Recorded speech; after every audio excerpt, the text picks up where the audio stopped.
guests. Shazia Almi, BJP National Spokesperson, joining us. Ashok Pandit, filmmaker and activist. SP Vaid, this former DGP of Jammu and Kashmir. Majid Haidari, senior journalist. And Ahmed Ayaz, political analyst, also joining us. Let me start with Shazia Almi. The fact is that from teachers to bank employees to business folks and now even non-local laborers, all of them seem to be targeted in what can only be called crimes inspired by hate. They were singled out for their religion. They were singled out for not being locals. At least a dozen of them have died this year alone. There is a feeling amongst the Hindu community there, the Kashmiri Pandit community there, that they are becoming sitting ducks in this larger jihadist terror warfare that has been unleashed in the Kashmir Valley. The question is, what is the government doing to protect them? Well, we all know that the government has taken all measures, and they're also reviewing the operations that have been taking place and assessing the damages and what is happening to our Hindu brethren there. The fact of the matter is that this is, we all know that this hybrid terrorist who was behind this particular attack, behind the two migrant laborers who were killed, and others, that this is actually a part of targeted killings. And it is a matter of great, I can't even say anger, but like deep sorrow that, we are losing so many people there. And I think everything is being done, whatever is possible.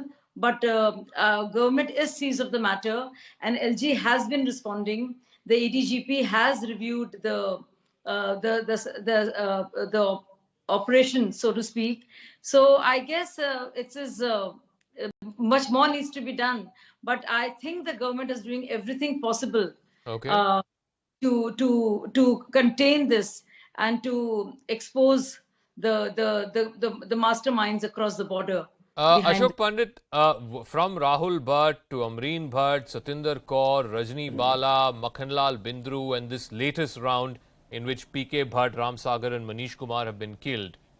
Yes, there is a feeling that, this is in response to the normalcy that has come back to the Kashmir Valley, at least in terms of the number of tourists who are coming there. Business and livelihood seems to be coming back to a sense of normalcy. Is this elements from across the border who are instigating stuff inside Kashmir deliberately, seeking out these targeted killings so that there is a chilling effect? And are you convinced with what Shazia has said that the LG administration there is doing everything they can to protect as many people of the Hindu community, Kashmiri Pandits, as is possible? Zaka, I'm really thankful to you for raising a very pertinent question. In all the shows I have been attending. It's really a very pertinent question because this is exactly the question which every Kashmiri Pandit and a victim of terrorism in Kashmir is asking. You see, for me, as a Kashmiri Pandit and as an Indian, I don't deny the fact that the intentions of the government is not there to set the things right. But today, my next generation, my people around, my parents, everybody around, every Kashmiri Pandit is asking one question, which you have raised very rightly, is that what has changed for me? What has changed for me? For me, nothing has changed. The way Poonam Bhatt was killed, the way Rahul Bhatt was killed in 2022, exactly 1989, Tiklal Toplu was killed, Premnath Bhatt was killed, Neelkant Ganju was killed, Girja Tikku was raped. So, for me, for a Kashmiri Pandit, who is a true Indian right from day one and still is, for me, nothing has changed.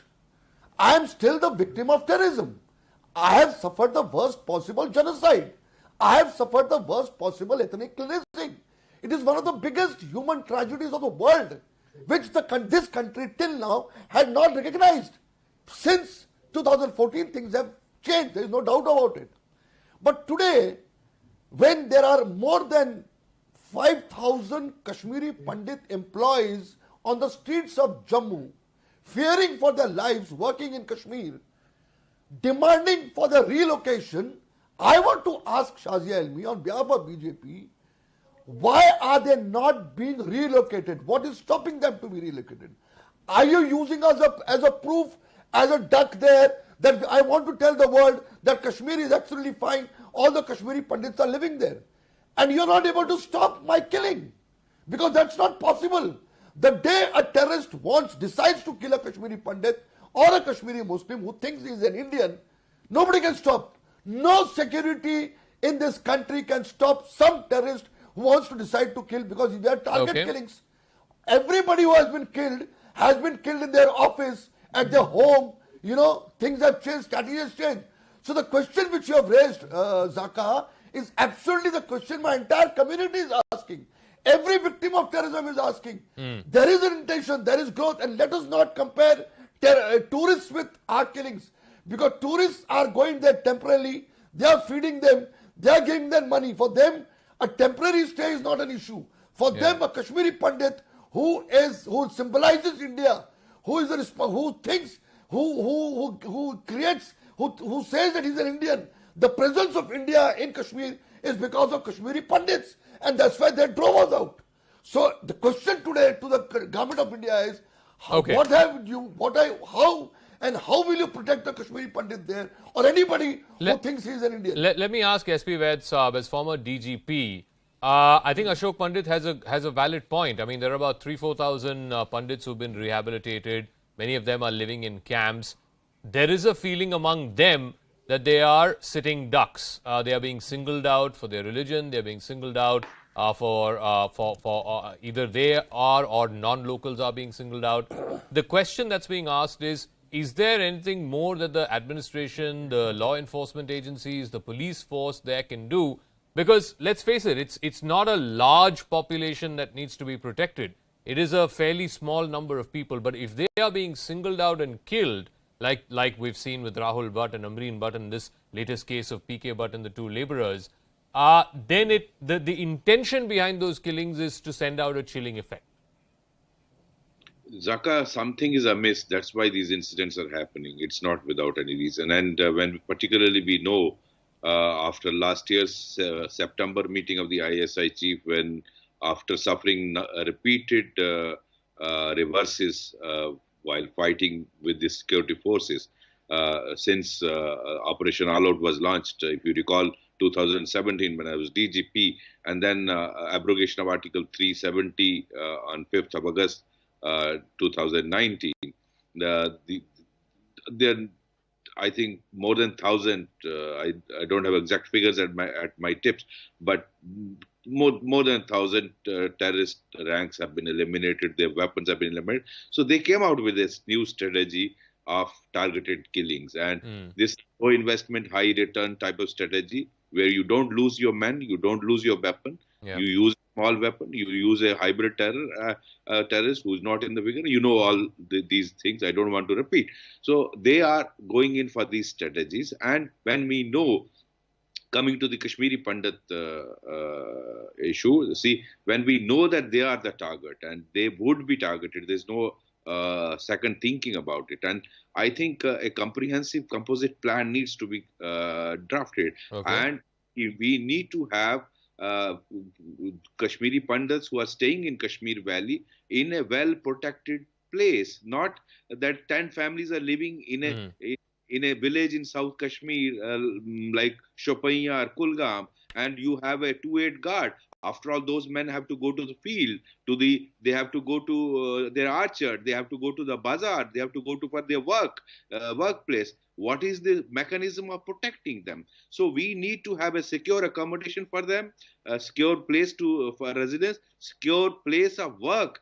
Teachers are working in villages. They are sitting ducks. I have no doubt a manager working in a remote rural village, rural bank branch, he would be targeted. So they need to be posted in areas which are where no one can enter without frisking, which are guarded. And what is the mechanism of their transport from place of residence to place of work? And those we can accommodate like this, properly secure, fine. Those who cannot be, I don't think we should sit in press this issue. I want to ask Majid Hydari as well as Ahmed Ayaz. Majid Hydari first. You know, it's not just about the targeted killings, but that mindset. Yes, 370 may have gone, but there is a certain mindset which is being propagated by the Kashmir-based parties. Even today, a senior leader like Farooq Abdullah says that targeted killings in Jammu and Kashmir will not stop unless the centre holds talks with Pakistan. Now, I want to ask, sir, a very simple question. Why should India talk to Pakistan about something that's happening in Kashmir? 370 was removed for precisely this, that Jammu and Kashmir will always continue to be an integral part of India. And admittedly, like I said, the government really needs to also sit up and tell itself that yes, 370 may have gone, but it's not like all is well in Kashmir. But please explain to me, what does Farooq Abdullah mean by targeted killings will never stop until you talk to Pakistan? Either Farooq Saab is saying Pakistan is responsible for this, or then we need to deal with our problems on our own. Well, certainly, Zaka Saab, it's not about the killing of two laborers, Ram Sagar and Manish Kumar. It's about depriving a nation of its hands, which have built India brick by brick, stone by stone, on every front. And it is what the idea of Honorable Prime Minister is about Vikas. So the people, the main force behind Vikas are the laborers. And we in India say that Mazdoor ka pasina khushk hone se pehle usko uski mazdoori do. But what these Mazdoor got in Kashmir was bullets, and they got killed. Now, before talking about Dr. Farooq Abdullah or Mehbooba Mufti or the neighboring country, let's look at one thing very important. We can't blame Manoj Sinha ji much for what is happening in Jammu and Kashmir because he's the third LG or governor to have been replaced in the last 4 years. But what about accountability of Jammu and Kashmir police? This year alone, we have held many debates where we said that, okay, now we need accountability. How many police officers were attached, transferred, or placed under suspension for dereliction of any kind of duty? No. And now coming to the point of neighboring country. See, sir, the BJP has been talking about the neighboring country. Shazia Almi Saiba will again talk about the neighboring country. But my government, the Indian state, has been silent. My government doesn't talk about that thing. My government holds 2 cricket matches with them. It distributes sweets on the Independence Day. It goes for trade with them. Our Honorable Prime Minister writes a letter to his counterpart in Pakistan over the flood situation. Majid Saab, Majid Saab, let's be very clear about certain facts tonight. There is a terror factory that operates from across the border. There is absolutely no two ways about it. There are foreign imported terrorists who have been wreaking havoc in Kashmir. Not just, this is not yesterday or day before yesterday. This has been happening for the last 30, 35 years. That absolutely undeniable fact. Yes, the new phenomenon that we're seeing over the last year or so, this thing called hybrid terror, where sometimes local elements are involved, 1 or 2 lone wolf attacks are happening, and individuals who have nothing to do with what's going on in Kashmir, who have nothing to do with the politics there. They are simply... No, one second. Please tell me, what fault was it of Manish Kumar, Ram Sagar and PK Bhatt, other than the fact that they were perhaps Hindu, or in the case of the 2 laborers, they were non-locals, they were non-Kashmiri? What fault, what did they die for? You please tell me that. Zaka Saab, what difference does it make firstly, what difference does it make a terrorist or a hybrid terror or enemy-sponsored terror? The point is that somebody is getting killed. We need to look at terror, not its manifestations. The point is that we have terror and our security grid is failing to counter that. No, it makes a huge difference. Majid Saab, it makes a huge difference who is being killed and why he or she is being killed. Like I said, in the case of PK Bhatt, the only reason he was killed is because he's a Kashmiri Pandit. And the reason he was killed was that to send a chilling effect to the remaining 2,000, 3,000, 4,000 Pandits who are living and working in Kashmir, that leave this place. You don't belong here. That is the intention of this killing. No, certainly I do agree with you on that. But has government come up with any formal statement? Has New Delhi come up with any formal statement that these targeted killings are taking place because of A, B, C? No. New Delhi has been silent, and that is my point. Now let Shazia Almi Saiba say, why is the government silent when she keeps talking? Okay, Shazia, say, respond to what Majid is saying. Okay. I think New Delhi has never been clearer, and I think it's for everybody to see. The international community and the citizens of Kashmir, Jammu and Kashmir.